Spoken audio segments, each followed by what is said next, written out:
Gina était une jeune femme pleine de rêves, surtout celui de connaître un amour digne des contes de fées.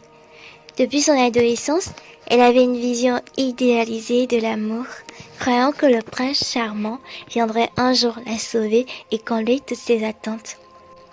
À 18 ans, elle rencontra Paul, son premier amour. Paul n'était pas l'homme qu'elle aurait imaginé aimer. Il était simple, plutôt réservé, tout le contraire des hommes qu'elle trouvait séduisants. Pourtant, il y avait une douceur chez lui qui la touchait profondément. Leurs relations furent marquées par la découverte et l'innocence. Pendant 1 an, ils vécurent des moments d'intimité, de rire et de complicité. Mais le destin en décida autrement. Gina dut déménager dans une autre ville à cause du travail de ses parents. Elle quitta Paul avec la promesse de se retrouver. Mais les kilomètres et le temps distancèrent leurs cœurs. Gina espérait qu'elle pourrait un jour reconstruire leur relation, mais les années passèrent et Paul s'éloigna, emportant avec lui le premier amour de Gina. Pendant 3 longues années, Gina ne se laissa plus toucher par l'amour. Elle vivait dans une bulle, refusant de s'ouvrir à quelqu'un d'autre. Puis un jour, elle rencontra Daniel.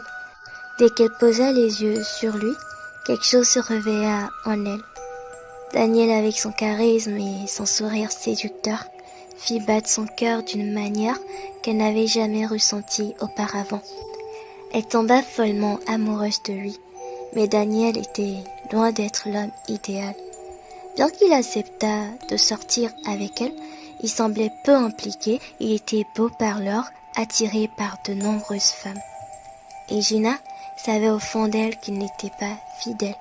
Pourtant, elle ferma les yeux, persuadée qu'un jour, il l'aimerait autant qu'elle l'aimait. La relation avec Daniel était chaotique, pleine d'incertitudes et de blessures cachées. Finalement, Daniel trouva un prétexte pour mettre fin à leur histoire. Gina fut anéantie, brisée par cet amour unilatéral. Elle se renferma sur elle-même, croyant qu'elle ne trouverait jamais celui qui saurait l'aimer pour ce qu'elle était. C'est alors qu'elle croisa le chemin de Léo. Léo était différent de Daniel. Il était attentionné, doux et semblait réellement vouloir prendre soin d'elle. Gina, encore fragilisée, se laissa aller à cet amour naissant. Elle croyait que Léo pouvait l'aider à panser ses plaies. Pour la première fois depuis Daniel, elle fit l'amour avec un homme, espérant que ce tact les rapprocherait. Mais à sa grande surprise, Léo se détacha d'elle après cette nuit. Il la quitta, la laissant à nouveau seule avec une blessure encore plus profonde. Désillusionnée, Gina décida de changer d'approche. Si l'amour ne voulait pas d'elle, alors elle ne s'y attacherait plus. Elle se mit à collectionner les aventures. Elle rencontra Sébastien, un jeune homme drôle et charmant. Lucas, un garçon passionné de musique, et Adrien, un homme plus mature qui l'attirait par son sérieux. Elle jouait à l'amoureuse parfaite, avec chacun d'eux. Elle ne s'investissait plus émotionnellement, elle portait un masque jouant le rôle de la femme idéale, alors qu'elle ne croyait plus en l'amour. Durant cette période tumultueuse, Gina continuait de se confier à Chuck, son meilleur ami depuis toujours. Chuck l'écoutait avec patience, sans jamais la juger. Il connaissait toutes les facettes de sa vie amoureuse, même les plus sombres. Lui aussi avait des sentiments pour elle, mais Gina lui avait clairement dit qu'elle ne voyait en lui qu'un ami.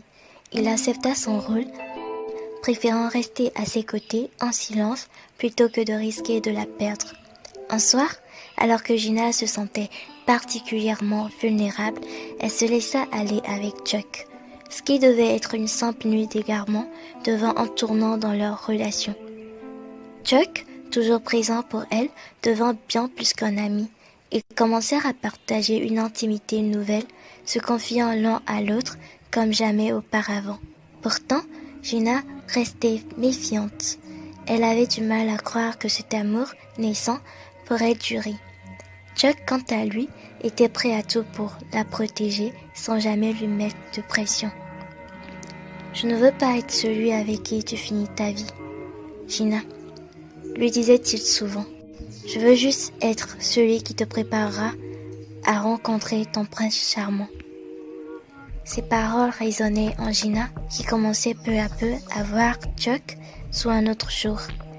Il l'aidait à retrouver confiance en elle, à croire de nouveau en ses rêves d'amour, mais cette fois d'une manière plus réaliste. Elle comprit qu'elle n'avait pas besoin d'un prince charmant pour être heureuse, mais simplement de quelqu'un qui l'accepte telle qu'elle est, avec ses blessures et ses espoirs. Les jours passaient et l'amour entre Gina et Chuck grandissait. Même s'il ne le nommait pas encore, Gina se surprenait à rêver d'un avenir avec lui, un avenir qu'elle n'avait jamais imaginé. Chuck, de son côté, lui répétait souvent qu'elle était sa petite fée, la magie qui manquait dans sa vie.